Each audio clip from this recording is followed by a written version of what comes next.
രാധാകൃഷ്ണൻ നമ്മുടെ മന്ത്രി സജി ചെറിയാൻ കഴിഞ്ഞ ദിവസം പറഞ്ഞു, സാംസ്കാരിക വകുപ്പ് സാംസ്കാരികമാണ്, അദ്ദേഹം പറഞ്ഞു ഈ 10ാം ക്ലാസ് വരെ കേരളത്തിൽ പഠിച്ച ആളുകൾക്ക് അക്ഷരമൊന്നും അറിയില്ല എന്ന്. എന്നാൽ അത് കേട്ട് വിദ്യാഭ്യാസ മന്ത്രി ശിവൻകുട്ടി രോഷാകുലനായി. അങ്ങനെയൊന്നുമല്ല, ആളുകൾക്കൊക്കെ കാര്യവിവരമുണ്ട്. ഇന്ന് പിണറായി വിജയൻ പറഞ്ഞു ഉന്നത വിദ്യാഭ്യാസ രംഗത്ത് ലോകത്തിന് മാതൃകയാണ് കേരളം എന്ന് പറഞ്ഞു. ബിന്ദുവിനും അതാണ് അഭിപ്രായം. കാരണം അതുകൊണ്ടാണ് അവര് 4 വർഷത്തെ കോഴ്സിന്റെ ഉദ്ഘാടനവും കാര്യങ്ങളും ഒക്കെ ആയിരുന്നു ഇന്ന്. അത് കേരളത്തിൽ മാത്രം തുടങ്ങിയ ഒരു കോഴ്സ് അല്ലല്ലോ. അതല്ലല്ലോ. അപ്പോൾ ഈ സജി ചെറിയാൻ പറഞ്ഞതിൻ്റെ അകത്ത് കുറേ വാസ്തവമില്ലേ? കാരണം നമ്മളും കുട്ടികളെ ഇപ്പോൾ കണ്ടുമുട്ടുമ്പോൾ ഈ അങ്ങനെ അക്ഷരത്തിനൊക്കെ അല്ല അതിൽ വസ്തുതാപരമായിട്ട് അതിൽ ശരിയുണ്ട്. +2 വരെ എത്തുന്ന കുട്ടികൾ എല്ലാവർക്കും അങ്ങനെ അക്ഷരം അറിയില്ല എന്ന് സജി ചെറിയാൻ പറഞ്ഞില്ല. സജി ചെറിയാൻ പറഞ്ഞത് 10ാം ക്ലാസ് പാസ്സാവും A+ കിട്ടുന്ന കുട്ടികൾക്ക് പോലും അക്ഷരം എഴുതാനും കൂട്ടി വായിക്കാനും കഴിയാത്തൊരവസ്ഥയുണ്ട് എന്നുള്ളത് അല്പം അതിശയോക്തി കലർന്നാണെങ്കിലും വസ്തുതയുണ്ട് അതിൽ. അതെന്താണെന്ന് വെച്ച് കഴിഞ്ഞാൽ 1 മുതൽ 9 വരെ ഓൾ പ്രൊമോഷനാണ്. അവരെ പരാജയപ്പെടാനേ പാടില്ല എന്നാണ് പറഞ്ഞേക്കുന്നത്.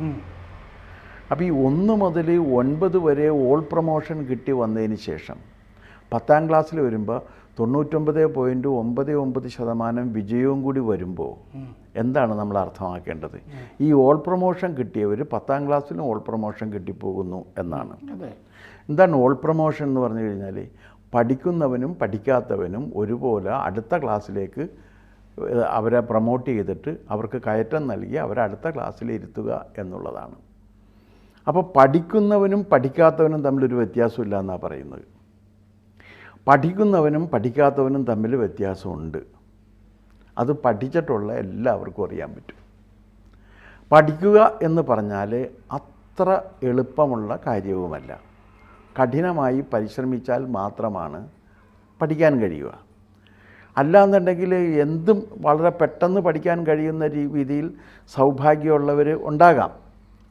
പക്ഷേ ഈ SFIയിലൊക്കെ ചേർന്ന് കഴിഞ്ഞാൽ പഠിക്കേണ്ട കാര്യമുണ്ട്. ഇല്ല, അത് സമരം പിന്നെ പഠനമാണ്. അതാണ് അവരുടെ മുദ്രാവാക്യം, സമരവും പഠനവും എന്നാണ്. സമരത്തിലൂടെ എന്തെങ്കിലും പഠിക്കാൻ കഴിയുമെന്ന് ഞാൻ വിശ്വസിക്കുന്നില്ല. കാരണം പഠിക്കേണ്ട സാങ്കേതിക വിഷയങ്ങൾ കല്ലെറിയാനൊക്കെ പഠിക്കാൻ പറ്റും. അത് പഠിക്കേണ്ട കാര്യമില്ല, എല്ലാവർക്കും ജന്മസിദ്ധമായിട്ട് തന്നെ കിട്ടുന്നതല്ലേ. മാവേൽ കല്ലെറിഞ്ഞ് ശീലം ഉണ്ടെങ്കിൽ അത് മതിയല്ലോ. മാവേൽ കല്ലെറിഞ്ഞ് ശീലം എല്ലാവർക്കും ഉള്ള സ്ഥിതിക്ക് അത് ഉണ്ട്. മാവേൽ കല്ലെറിയുന്നത് പോലെ ഇപ്പോൾ ട്രാൻസ്പോർട്ട് ബസ്സിനെ കല്ലെറിയുക, കളക്ടറുടെ വാഹനത്തെ കല്ലെറിയുക, എതിർകക്ഷികളുടെ വാഹനങ്ങളെ കല്ലെറിയുക തുടങ്ങിയിട്ടുള്ള സുകുമാര കലകളാണ്. അതല്ല പറയുന്നത്. അപ്പോൾ ഇവിടെ ഇത് വരുന്ന സമയത്ത് ഇതിൽ കാണേണ്ട ഒരു കാര്യം എന്ന് വെച്ച് കഴിഞ്ഞാൽ ഇവർക്ക് അക്ഷരം കൂട്ടി എഴുതാനും കൂട്ടി വായിക്കാനും കെൽപ്പില്ലാത്തവരുണ്ട് എന്നുള്ള കാര്യം വസ്തുതയാണ്. ആ വസ്തുത നിഷേധിക്കാൻ കഴിയില്ല. ആ വസ്തുതയെ നിഷേധിച്ചുകൊണ്ട് ഈ പ്രശ്നം പരിഹരിക്കാനും കഴിയില്ല. കാരണം ഈ പഠിക്കുന്നവനും പഠിക്കാത്തവനും തമ്മിൽ ഒരേ വ്യത്യാസമില്ല. എല്ലാവരും ജയിച്ച് പോട്ടെ എന്നുള്ളതാണ്. അങ്ങനെ ജയിച്ച് വന്ന് +2ൽ കയറി ആ +2ൻ്റെ ഇതിൽ എൻജിനീയറിംഗ് കോളേജിൽ കാശ് കൊടുത്തും കൊടുക്കാതെയും ഒക്കെ കയറി വരുമ്പോഴാണ് 75% തോൽവിയൊക്കെ വരുന്ന 80% തോൽവിയൊക്കെ ആ വിഭാഗത്തിലേക്ക് വരുന്നത്. അപ്പോൾ കുട്ടികളെ പഠിപ്പിക്കുക എന്നതാണ് രീതി എന്നുണ്ടെങ്കിൽ അത് നേരെ രൂപയെ പഠിപ്പിച്ചെടുക്കണം. അത് വേണ്ട എന്ന് തീരുമാനിക്കുകയാണ്. അത് വേണ്ട എന്ന് തീരുമാനിച്ച് ഈ ഓൾ പ്രൊമോഷൻ കൊടുക്കുന്നത് ആർക്ക് വേണ്ടിയിട്ടാണ്? ഒരു ഓൾ പ്രൊമോഷൻ സിസ്റ്റം ഇരുന്ന് കഴിഞ്ഞാൽ എല്ലാവർക്കും ഒരു കാര്യം ചെയ്യാൻ പറ്റും. എല്ലാവർക്കും ചെയ്യാവുന്ന കാര്യം എന്താണെന്ന് വെച്ച് കഴിഞ്ഞാൽ അത് വളരെ ലളിതമാണ്. കാരണം ഈ സമരം ചെയ്തുകൊണ്ട് സമരമാണ് പഠനം എന്ന നിലക്ക് നടക്കാൻ കഴിയും. കുട്ടികളെ പറഞ്ഞ് വിശ്വസിപ്പിക്കാം. കുട്ടികൾക്ക് പഠിക്കേണ്ട കാര്യമില്ല. കുട്ടികൾക്ക് പഠിക്കണം എന്നുണ്ടെങ്കിൽ ആ പഠിക്കേണ്ട കാര്യമുണ്ട് എന്നുണ്ടെങ്കിൽ എന്ത് വേണം? അവർ പഠിക്കണ്ടേ? ഇപ്പം അത് വേണ്ട. പഠനവും സമരവും ഒരുമിച്ച് പോയി കഴിഞ്ഞാൽ സമരം തന്നെ പഠനം എന്ന നിലക്ക് ഈ സിസ്റ്റം നിലനിൽക്കുന്നത് കൊണ്ട് SFIയിൽ ആളെ കൂട്ടിയെടുക്കാൻ ഇവർക്ക് കഴിയുന്നുണ്ട് എന്നുള്ളതാണ് ഇതുകൊണ്ടുള്ളൊരു ഗുണം. അതാണ് ഇതിൻ്റെ ഒരു അടിസ്ഥാന ഘടകം. കാരണം ഇപ്പോൾ ആർക്കും പഠിക്കണ്ട. നീ മുമ്പ് അങ്ങനെയല്ല, മുമ്പ് പഠിച്ചില്ലെങ്കിലെന്ന് പറഞ്ഞാൽ പരാജയപ്പെടും. പഠിച്ചില്ലെങ്കിൽ പരാജയപ്പെട്ട് കഴിഞ്ഞാൽ ആ പരാജയത്തിൻ്റെ ഉത്തരവാദിത്വം ഏറ്റെടുക്കേണ്ടി വരും. ആ പരാജയത്തിൻ്റെ ഉത്തരവാദിത്വം ഏറ്റെടുക്കേണ്ടി വരുമ്പോൾ വീട്ടുകാർ ചോദിക്കും. ഇപ്പോൾ ആരും ചോദിക്കുന്നില്ല. 1-ാം ക്ലാസ്സിൽ ചേർന്ന് കഴിഞ്ഞാൽ 10-ാം ക്ലാസ്സിൽ 99.99% പേര് ജയിച്ചു വരെയാണ്. ഇപ്പോൾ SFIയിലേക്ക് ആളെ കൂട്ടാൻ വേണ്ടിയിട്ടാണ് ഈ ഓൾ പ്രൊമോഷൻ എന്നുള്ള കാര്യം സജി ചെറിയാൻ അറിയാതെ പോയത്. എങ്ങനെ? സജി ചെറിയാൻ പാർട്ടി നയമല്ലേ? അല്ല, സജി ചെറിയാൻ അറിയാതെ പോയിട്ടുണ്ട് എന്ന് പറഞ്ഞു കഴിഞ്ഞാൽ മനുഷ്യൻ ചിലപ്പോൾ അറിയാതെ സത്യം പറഞ്ഞു പോകുന്നതാണ്. അങ്ങനെ വരും. മനുഷ്യനല്ലേ, ചിലപ്പോൾ അറിയാതെ സത്യം പറഞ്ഞു പോകും. ഇനി നമുക്ക് ഉന്നത വിദ്യാഭ്യാസം ലോകത്തിന് മാതൃകയാണെന്ന് പിണറായി വിജയൻ പറയുമ്പോൾ എനിക്ക് അദ്ദേഹത്തോട് അപേക്ഷിക്കാനുള്ള ഏക കാര്യം, ഈ കാര്യം അദ്ദേഹം നിയമിച്ചിരിക്കുന്ന ഹയർ എഡ്യൂക്കേഷൻ കൗൺസിലിൻ്റെ വൈസ് ചെയർമാനെ ഒന്ന് ബോധ്യപ്പെടുത്തണം. കാരണം ഹയർ എഡ്യൂക്കേഷൻ കൗൺസിലിൻ്റെ വൈസ് ചെയർമാൻ പറയുന്നത് ഹയർ എഡ്യൂക്കേഷൻ രംഗത്ത് വിദ്യാർത്ഥികളും അധ്യാപകരും മൊണ്ണകളാണെന്നാണ് പറഞ്ഞത്. അങ്ങനെയാണ് രാജൻ ഗുരുക്കൾ പറഞ്ഞത്. രാജൻ ഗുരുക്കൾ. അപ്പോൾ രാജൻ ഗുരുക്കളെ ബോധ്യപ്പെടുത്താൻ ഇദ്ദേഹത്തിന് കഴിയുന്നില്ല. ആർക്ക്? പിണറായി വിജയന്. ഒന്നുകിൽ രാജൻ ഗുരുക്കൾ ആ സ്ഥാനത്ത് നിന്ന് മാറ്റണം. കാരണം ഇത്രയും വസ്തുതാവിരുദ്ധമായ ഒരു കാര്യം, മുഖ്യമന്ത്രിക്ക് നേരിട്ട് ബോധ്യമുള്ള വസ്തുതാവിരുദ്ധമായ ഒരു കാര്യം പറഞ്ഞിരിക്കുന്നതുകൊണ്ട് രാജൻ ഗുരുക്കളെ അതിൽ നിന്ന് മാറ്റണം. അല്ലെങ്കിൽ രാജൻ ഗുരുക്കളെ ഇക്കാര്യം പറഞ്ഞ് ബോധ്യപ്പെടുത്താൻ വേണ്ടി പിണറായി വിജയൻ ശ്രമിക്കണം. ഇനി മുമ്പൊരു ഉന്നത വിദ്യാഭ്യാസ സമിതി വൈസ് ചെയർമാനെ TP ശ്രീനിവാസനെ അതെ SFIക്കാരോ മറ്റോ ആക്രമിച്ചിട്ടുണ്ട്. ആക്രമിച്ചതിൻ്റെ കാരണം എന്ന് വെച്ചാൽ വിദേശ സർവകലാശാലകളുമായി കേരളത്തിലെ സർവകലാശാലകൾ ഇത് ബന്ധം സ്ഥാപിക്കണമെന്നും അതുവഴി പുതിയ പുതിയ പഠന സംവിധാനങ്ങളും പഠന കോഴ്സുകളും ഒക്കെ ആരംഭിക്കണമെന്നും പറഞ്ഞ് അതിൻ്റെ ഒരു കോൺക്ലേവ് നടത്താൻ അദ്ദേഹം തീരുമാനിച്ചപ്പോഴാണ് ഇത് ചെയ്തത്. പക്ഷേ അത് അദ്ദേഹത്തിന് പറ്റിയ തെറ്റെന്താണെന്ന് വെച്ചാൽ ചില രാജ്യങ്ങളുമായിട്ട് അങ്ങനെ ബന്ധമാകാം. ക്യൂബ പക്ഷെ ആ വിദ്യാഭ്യാസം പറ്റില്ല. അല്ല, അവിടുത്തെ സർവകലാശാലകൾ അല്ല, അവിടുത്തെ സർവകലാശാലയിൽ നിന്ന് നമുക്ക് വിദ്യാഭ്യാസം പറ്റില്ല. അപ്പോൾ പിന്നെ എന്തു ചെയ്യും? ക്യൂബൻ സർവകലാശാലയിൽ നിന്ന് ഏതെങ്കിലും ഒരു വിഷയത്തെക്കുറിച്ച് നിങ്ങൾ എവിടെയെങ്കിലും കേട്ടിട്ടുണ്ടോ? ഇല്ലല്ലോ. പാട്രിസ് ലുമുംബ സർവകലാശാല, അതും ഇപ്പം നിങ്ങൾ പറയുമ്പോഴല്ലാതെ വേറെ ആരും കേൾക്കുന്നില്ല. നിങ്ങൾ പറയുമ്പോഴല്ലാതെ വേറെ ആരും കേൾക്കുന്നില്ല. കമ്മ്യൂണിസ്റ്റ് രാജ്യങ്ങൾ വന്നതിന് ശേഷം ആ കമ്മ്യൂണിസത്തിൻ്റെ കാലത്ത് ഉണ്ടായ അവിടെയൊന്നും പോയിട്ടല്ല ഈ പിണറായി വിജയൻ്റെ മകനും പഠിച്ചത്. അല്ല, അവിടെ മറ്റേ ബ്രിട്ടനിൽ പോയിട്ടാണ്, ബർമിംഗ്ഹാം യൂണിവേഴ്സിറ്റി പോയിട്ടാണ്. കാരണം അത് നല്ല കാര്യമാണ്. ബാലൻ്റെ മകനും ബർമിംഗ്ഹാം യൂണിവേഴ്സിറ്റി പോയിട്ടാണ് പഠിച്ചത്.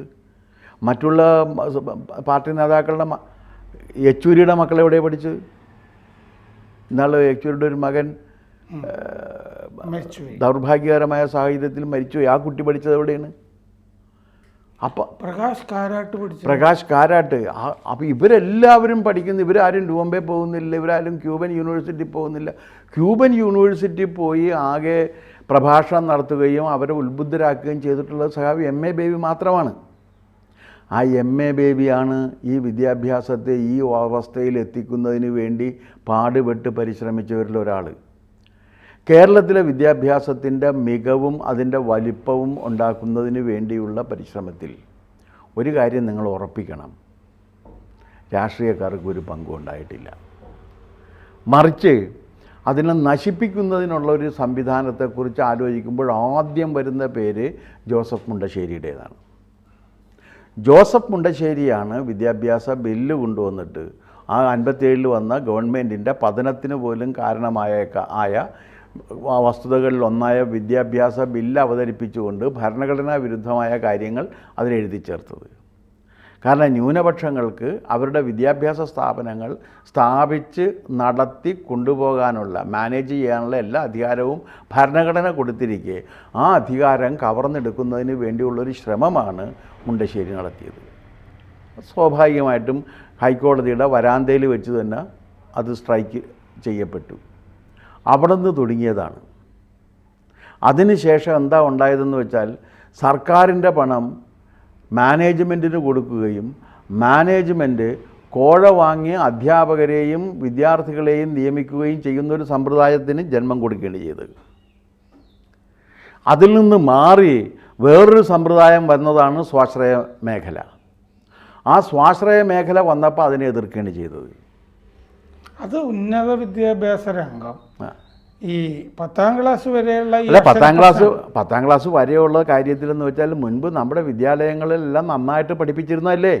ഈ ഉന്നത വിദ്യാഭ്യാസ രംഗത്ത് ഇപ്പോൾ 34% സീറ്റുകൾ ഡിഗ്രി ഒഴിഞ്ഞു കിടക്കണം. എന്നിട്ടാണ് ലോകത്തിന് മാതൃകയാണെന്ന് പറയുന്നത്. അപ്പോൾ ഈ അതെന്താണെന്ന് വെച്ചാൽ ഒഴിഞ്ഞു കിടക്കുന്നത് എന്താണെന്ന് വെച്ചാൽ ഈ 10ാം ക്ലാസ് വരെ അക്ഷരം ഒന്ന് ഉറച്ചു കിട്ടണ്ടേ. അല്ല, അക്ഷരം ഉറച്ച് കിട്ടാത്തവരെ വിജയിപ്പിക്കുന്ന സമ്പ്രദായം സർവകലാശാലകളിലേക്കും വന്നിരിക്കുന്നു. നിങ്ങളെന്താ അത് കാണാത്തത്?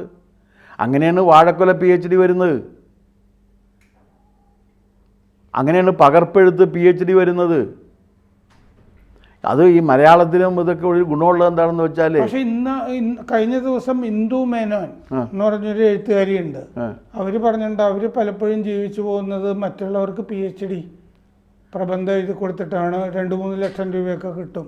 അപ്പോൾ ആ സിസ്റ്റം വരെ വന്നു കഴിഞ്ഞിരിക്കുന്നു എന്നാണ് അവർ പറയുന്നത് സത്യമാണെങ്കിൽ. എന്ന് വെച്ചാൽ ഹയർ എഡ്യൂക്കേഷൻ രംഗത്ത് PhD കിട്ടുന്ന അതിൻ്റെ അകത്ത് എല്ലാ വൈകല്യങ്ങളോടും കൂടി PhD കിടക്കുമ്പോൾ ആ വൈകല്യങ്ങൾക്ക് ഉത്തരവാദി ഈ പ്രബന്ധം എഴുതി കൊടുക്കുന്നവർ കൂടിയാണെന്ന് സമ്മതിക്കേണ്ടി വരും. അങ്ങനെ എഴുതി കൊടുക്കുന്നതും ശരിയാണോ? ധാർമ്മികമാണോ? ധാർമ്മികമൊന്നല്ല, it is illegal, it's a crime. നിങ്ങളെന്താ ധാർമ്മികം പറയണ? It's not only immoral but it is a crime. ചെയ്യാൻ പാടില്ലല്ലോ അത്. അതിനകത്ത് സർട്ടിഫിക്കറ്റ് കൊടുക്കണം.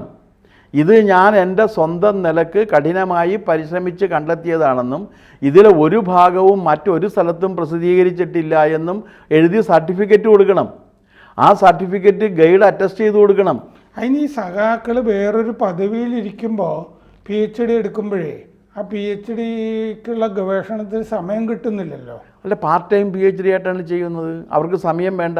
ഈ പറഞ്ഞ രീതിയിൽ ഇപ്പോൾ ഈ നിങ്ങൾ നേരത്തെ പറഞ്ഞ ഏതൊരു എഴുത്തുകാരി അവർ PhD തീസിസ് എഴുതി കൊടുത്തിട്ടാണ് അവർ ജീവിക്കണമെന്ന് പറഞ്ഞു കഴിഞ്ഞാൽ, മലയാള സാഹിത്യത്തിനെ പറ്റി പണ്ട് തന്നെ പറഞ്ഞിട്ടുണ്ട്. ചന്തുമേനോൻ മുതൽ ഇന്ദുമേനോൻ വരെ നിങ്ങൾ പറയുന്ന പോലെ ഒരു ചെറിയ എഴുത്തുകാരി അല്ല, വലിയ എഴുത്തുകാരിയാണല്ലേ. എനിക്ക് എൻ്റെ അജ്ഞതയ്ക്ക് മാപ്പ് നൽകുക, അത്രയേ ഉള്ളൂ. കാരണം എന്ന് വെച്ചാൽ ഞാൻ അവരെഴുതിയൊന്നും വായിച്ചിട്ടില്ല എന്നേ ഇതിന് അർത്ഥമുള്ളൂ. ഞാൻ വായിച്ചിട്ടില്ല, അതുകൊണ്ട് എനിക്ക് അവരെ അറിയില്ല. അങ്ങനെ ഒരു വലിയൊരു എഴുത്തുകാരി ഉണ്ടെങ്കിൽ ആ എഴുത്തുകാരി ഇപ്പോഴും ജീവിക്കുന്നത് ഈ PhDക്കാർക്ക് PhD തീസിസ് എഴുതി കൊടുത്താണെന്ന് അവർ പറയണമെന്നുണ്ടെങ്കിൽ അതിനെക്കുറിച്ച് അന്വേഷണം നടത്തേണ്ടതാണ്. തീർച്ചയായിട്ടും അന്വേഷണം നടത്തണം. കാരണം ആർക്കൊക്കെയാണ് അവർ PhD തീസിസ് എഴുതി കൊടുത്തേക്കണം, അവർക്കൊക്കെ എവിടെ നിന്നൊക്കെ PhD തീസിസ് കിട്ടിയിട്ടുണ്ട്, അതെല്ലാം ആ തീസീസുകൾ മുഴുവൻ റദ്ദ് ചെയ്യുകയും ആ തീസീസ് സമർപ്പിച്ച ആൾക്കും ഇവർക്കും എതിരെ ചീറ്റിങ്ങിന് ഫ്രോഡ് ഇതിന് വ്യാജരേഖ ചമച്ചതിനും ചീറ്റിങ്ങിനും കേസെടുക്കുകയും വേണം. അല്ലാതെ പറ്റില്ല. ഇത് വിദ്യാഭ്യാസ രംഗത്തിൻ്റെ വികസനം ഉണ്ടായിട്ടുള്ളത് ഇവരുടെ ഒന്നും ഇതുകൊണ്ടല്ല. ഇവർ നശിപ്പിക്കുകയാണ് ചെയ്തിട്ടുള്ളത്. കാരണം വിദ്യാർത്ഥികളുടെ സമരമാണ് വിദ്യാഭ്യാസത്തിൻ്റെ പുരോഗതി എന്ന തെറ്റായ സന്ദേശം നൽകുകയാണ്. അതല്ലല്ലോ വിദ്യാഭ്യാസത്തിൻ്റെ പുരോഗതി. നിങ്ങൾ ആരെയാണ് നിങ്ങൾ ഈ പറയുന്നത്? ഈ മലയാള ഭാഷയും സാഹിത്യവും ത്തിനും മാത്രം ഒരു പ്രത്യേകതയുണ്ട്. മലയാള ഭാഷാ സാഹിത്യത്തിൽ മാസ്റ്റർ ബിരുദം എടുത്തു കഴിഞ്ഞാൽ ഈ ലോകത്തുള്ള എല്ലാ വിഷയങ്ങളെക്കുറിച്ചും നിങ്ങൾക്ക് അറിയാൻ കഴിയും. പക്ഷേ ആ മലയാളത്തിനെ പറ്റി സംസാരിക്കാൻ പാടില്ല, അത് പറ്റില്ല, സാഹിത്യത്തിനെ പറ്റി അത് പറയില്ല എന്ന് മാത്രവുമല്ല, എന്ത് വിവരക്കേടും വിളിച്ചു പറയാൻ കഴിയും. ഒരു മലയാള ഭാഷാ സാഹിത്യ പണ്ഡിതൻ, വലിയ സാംസ്കാരിക നായകൻ പറയുന്നു, അഹിംസ എന്ന വാക്ക് ഹിന്ദു മതത്തിൽ ഇല്ലാത്തതാണ്, അത് ഹിന്ദു മതത്തിലേക്ക് ഗാന്ധി കടത്തിക്കൊണ്ടുവന്നാണെന്ന് പറയുകയും അതിന് കയ്യടിക്കുകയും ചെയ്യുന്ന ഒരു അക്കാദമിക സമൂഹത്തെ ഉണ്ടാക്കിയെടുത്തു എന്നുള്ളതാണ് ഈ രാജ്യം വരുത്തിയിരിക്കുന്ന ഏറ്റവും വലിയ ദൗർഭാഗ്യം. അപ്പോൾ ഈ പ്രോലിറ്റേറിയറ്റ് എന്നുള്ള വാക്ക് മലയാളത്തിലുണ്ടോ? പ്രോലിറ്റേറിയറ്റ് എന്നുള്ള വാക്ക് മലയാളത്തിൽ അല്ല, മലയാളത്തിലുണ്ടോന്നല്ല, ഹിന്ദു മതത്തിലില്ല എന്നാണ് പറയുന്നത്. ആ, ഹിന്ദു മതത്തിൽ അഹിംസ ഇല്ല എന്ന്. അതിൻ്റെ കാര്യം എന്ന് വെച്ചാൽ അത് മനുഷ്യർ ഇങ്ങനെ ഓരോന്നോരോന്നൊക്കെ അങ്ങ് പറഞ്ഞ ആൾ മഹാഭാരതത്തിനെ പറ്റി തൃശ്ശൂരിൽ പല ദിവസങ്ങൾ പ്രഭാഷണം നടത്തിയിരുന്ന മഹാഭാരതത്തിലില്ലേ അഹിംസ? അല്ല, അത് മഹാഭാരതത്തിലുള്ളത് മാറ്റിവെക്ക്. യജ്ഞമധ്വരം ഋഗ്വേദം 5-ാം മന്ത്രമോ മറ്റോട്ടെയാണ്. യജ്ഞമധ്വരം, അധ്വരം എന്ന് പറഞ്ഞാൽ അഹിംസ എന്നാണ്. യജ്ഞം എന്ന് പറഞ്ഞാൽ അഹിംസയാണ് എന്ന് പറഞ്ഞിട്ടുള്ള ഒരു സംസ്കാരം, അത് വേദസംസ്കാരത്തിലുള്ളതാണ്. ആ വേദസംസ്കാരത്തെയാണ് പിന്നീട് ഹിന്ദു സംസ്കാരം എന്ന് പറഞ്ഞു തുടങ്ങിയത്. അത് വേദസംസ്കാരത്തിൻ്റെ ഭാഗമാണ്. യജ്ഞമധ്വരം വേദമന്ത്രമാണ്, ഋഗ്വേദമന്ത്രമാണ്. ഇതൊന്നും അറിയാതെ ഈ മലയാള ഭാഷാ സാഹിത്യത്തിൽ മാസ്റ്റർ ബിരുദമുണ്ട് എന്ന ഒരൊറ്റ അഹങ്കാരത്തിൻ്റെ പേരിൽ ലോകത്തുള്ള എല്ലാ വിഷയങ്ങളെക്കുറിച്ചും ആധികാരികമായിട്ട് അഭിപ്രായം പറയുന്ന ഒരു സമ്പ്രദായം വരികയും അതാണ് വിജ്ഞാനത്തിൻ്റെ മകുടോദാഹരണമെന്ന് കരുതുകയും ചെയ്യുന്ന ഒരു അന്തരീക്ഷമുണ്ട്. അവരാണ് ഈ പ്രശ്നമൊക്കെ ഉണ്ടാക്കുന്നത്. വേറെ നിങ്ങൾക്ക് എന്തെങ്കിലും ഒരു കാര്യം ഗൗരവപൂർവ്വം പഠിക്കണം എന്നുണ്ടെങ്കിൽ അതിന് കഠിനമായി പരിശ്രമിക്കേണ്ടി വരും. ഏത് സബ്ജക്റ്റ് പഠിക്കണമെന്നുണ്ടെങ്കിലും കഠിനമായി പരിശ്രമിക്കേണ്ടി വരും.